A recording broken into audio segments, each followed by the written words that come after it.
오늘은 하나님이 지적하신 이스라엘의 죄목, 하나님이 지적하신 이스라엘의 죄목이라는 제목으로 말씀을 상고합니다. 이제 하나님이 지금 고멜이라고 하는 음란한 여자를 비유를 해서 이스라엘이 이렇게 하나님을 떠나서 부정한 짓을 저질렀다, 이걸 계속 강조하셨는데, 오늘은 좀 더 구체적으로 그럼 무슨 죄를 졌느냐, 그 죄목을 이렇게 밝히고 계셔요. 이 말씀도 결국은 사람은 이 죄를 계속 짓기 때문에 문제가 되는 거예요. 이 죄를 끊어내면 사는데, 죄를 지면 그 죄 자체가 계속 사람을 타락시킵니다. 그래서 우리가 예를 들어서 이렇게 마약을 금지하는 것도, 마약을 일단 사람들이 흡입을 하면 그 기능이 사람의 마음을 이렇게 편하게 해주고 또 즐겁게도 해주고 뭐 근심 걱정이 사라지고 이런 일시적인 현상이 있잖아요. 그래서 자꾸 잊으려고, 고통을 잊으려고 마약을 계속 하다 보면 아주 마비가 돼버려가지고 이성 자체를 잃어버리고, 그리고 이상한 이제 발작 증세가 생겨가지고 사람이 완전히 타락하게 되는 거거든요. 그와 똑같이 죄라는 것도 두렵고 무서우면 죄 안 짓습니다. 죄를 지려고 하는 그 순간은 미혹, 달콤한 유혹이 오는 거예요. 그래서 죄를 짓는데, 그것이 반복되면 이제 자기 자신이 그 죄에 대한 그 고통에 빠지게 돼요. 그래서 죄를 질 때는 잠깐 좋을런지 몰라도 짓고 나면 그 후유증과, 그리고 사람은 양심이 있기 때문에 그 양심의 죄의식이 계속 생기고, 그러면 점점 사람이 까부러지는 거예요. 기쁨, 참된 기쁨과 또 보람과 또 삶의 목표가 다 사라져버리고 점점 타락하는 거예요. 그렇기 때문에 그걸 지금 경고하시는 거고, 이 말씀을 사람이 받아들인다 그러면 잠깐은 그걸 유혹을 이겨내기 위해서 고통이 있어도 크게는 사람이 좋게 변화가 되고 건강한 사람으로 바뀌어 나가는 거예요. 그러니까 이것은 사람을 괴롭히는 게 아니고 힘들게 하는 게 아니고 제대로 사람을 변화시켜 나가는 방법이 바로 죄를 끊는 것이다, 그 말이에요. 근데 지금 워낙 많은 죄를 졌는데 지금 크게 큰 눈으로 보면 세 가지 죄를 지적하고 있어요. 첫째는 1절부터 3절에 보면 계명을 범하는 죄. 우리가 바로 이건 죄다 아니다를 구별할 수 있는 게 뭐야? 계명이잖아요. 그래서 이 계명을 우리가 딱 읽어보면, 아, 내가 어떤 죄를 짓고 있구나 하는 걸 금방 발견하게 돼요. 그래서 계명을 가지고 우리 자신을 비춰보는 것이 이 죄를 짓느냐 안 짓느냐를 제일 빨리 파악하고 그걸 해결할 수 있는 방법이에요. 그래서 여기 보니까 진실하지 않고 인애가 없고 하나님 아는 지식이 없다, 이 말은 이제 하나님이 강조하는 건 뭐예요? 거짓이 없이 진실해야 된다는 거, 사람을 사랑하며 살아야 된다는 거, 하나님의 진리에 밝아야 된다는 거, 이게 기본이잖아요. 근데 이런 것이 없어지기 시작하면 이제 죄에 노출되는데, 저주하고 속이고 살인하고 도둑질하고 간음하고 포악하고 또 보복한다, 이렇게 말씀했는데 이게 다 계명을 범하는 거예요. 저주가 뭐예요? 남을 못되게 하는 거. 10계명에 보면 남의 걸 탐하지 마라, 남을 괴롭히지 말라는 거예요. 그 다음에 속인다, 거짓말 하지 말라, 8계명. 살인하지 말라는 거예요, 6계명. 도둑질하지 말라, 8계명. 간음하지 말라, 7계명. 이렇게 우리가 그 계명을 딱 읽어보면 아, 내가 지금 뭐에 노출이 돼 있구나, 뭐에 지금 미혹을 받고 있구나 금방 알게 돼요. 근본적으로는 하나님의 마음을 품지 않으면 이렇게 진실하지 않고 사랑이 없고 또 하나님의 말씀에 근거가 없어지면 이렇게 죄에 바로 노출된다는 거예요. 계명을 범하는 죄를 우리가 짓고 있는가를 깨달아야 돼요. 근데 이렇게 되면 어떤 후유증이 오느냐, 이 땅이 슬퍼한다 그랬는데요, 사람이 범죄를 하게 되면 그 후유증을 스스로 앓게 돼 있어요. 이렇게 악한 마음을 품고 살면 사람도 사랑하지를 않고 자기를 위해서 이용해 먹는데 이 자연 세계는 더 말할 필요도 없죠. 그러니까 사람들이 온갖 범죄를 저지르다 보면 이 땅 자체가 망하는 거예요. 그러니까 정직하게 사람들이 농사도 짓고 목축도 하고 이 환경 조성도 하고 해야 이게 모든 게 유지되잖아요. 자기 이익을 위해서 막 폐수를 흘려보내고 뭐 엉터리 가짜 이런 그 약을 만들어서 뿌리게 하고, 그리고 사료도 엉터리로 만들고 막 이런 식으로 자기 돈만 벌려고 하고 남이 어떻게 되든지 상관없다 이러면 서로 이제 사람도 음식을 사 먹을 수가 없는, 믿을 수가 없고 이러면 그냥 모든 게 다 망하는 거예요. 땅이 슬퍼한다는 것은 사람도 들짐승도 새도 바다의 고기도 다 쇠잔하리라 그랬어요.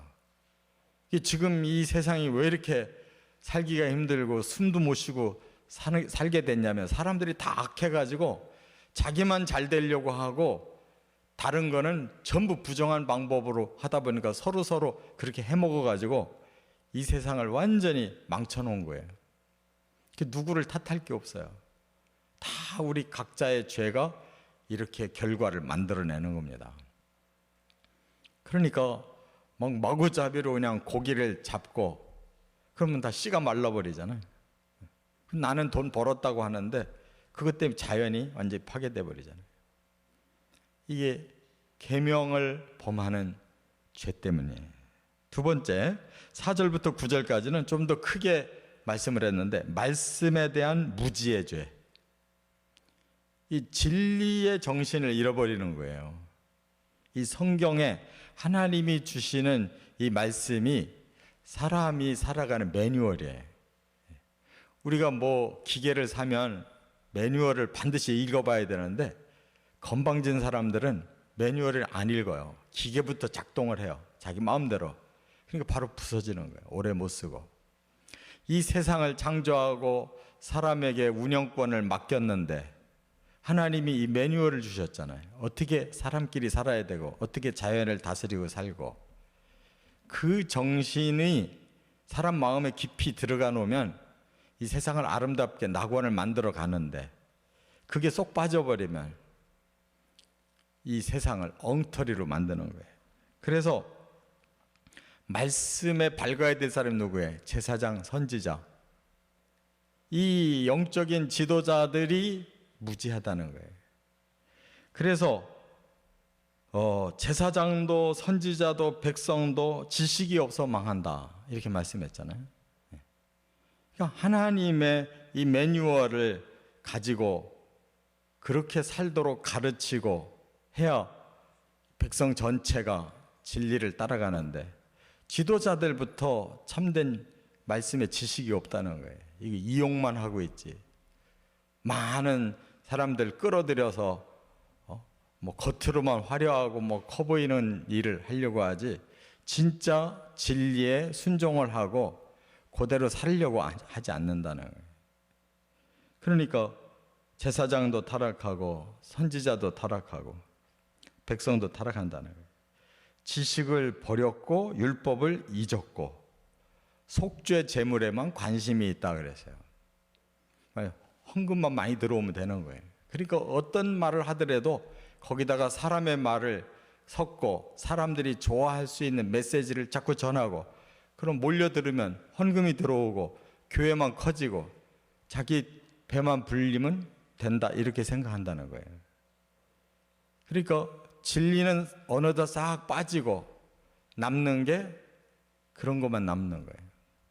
그러니까 엉뚱한 세습이나 하려고 하고 끝까지 권력을 놓지 않으려고 그러고, 이게 종교계뿐만 아니라 뭐 정치, 뭐 지금은 뭐 이 노동계까지도 뭐 그러한 귀족 노동 그 지도자들이 나오고 이렇게 완전히 자기를 위해 남을 다 희생시키고 나머지 세상은 어떻게 됐든지 상관없다.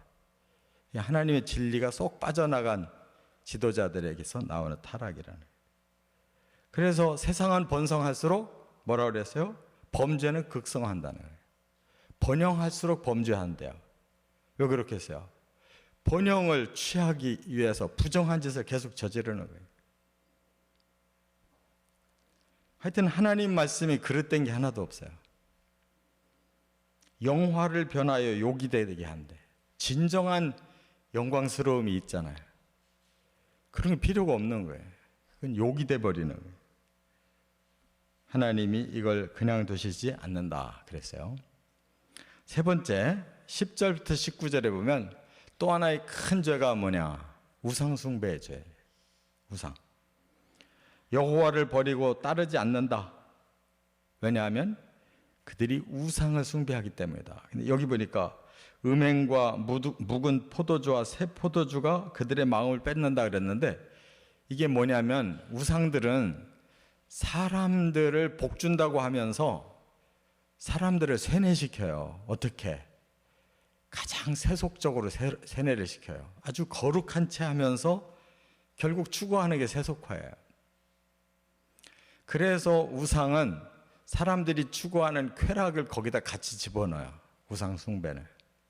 그 당시에 바알 숭배나 아세라 숭배, 특히 이 아세라 숭배는 행음을 이 제의식, 그들의 말하는 예배의식에다가 집어넣어 가지고 거기에 남창도 있고 또 여자 창기들도 그들이 사제 역할을 해요. 그래서 그들과 관계를 해야 복도 받고 평안하게 살고 번성한다 이렇게 가르치니까 이 부정한 이 성은 사람들을 타락시키게 돼 있어요. 왜냐하면 가장 쾌락이 강한 요소이기 때문에 그것을 남용하면 타락해요. 여기 보니까 딸도 음행하고 며느리도 간음하고 또 남자도 창기와 함께 가고 음부 그와 함께 희생제사를 드린다 그랬잖아요. 그러니까 뭐 남녀노소가 할 것 없이 다 같이 그런 악을 저지르니까 이건 성에 대한 질서가 완전히 무너져 버리는 거예요. 이러한 악이 지금도 그대로 살아있는 거예요.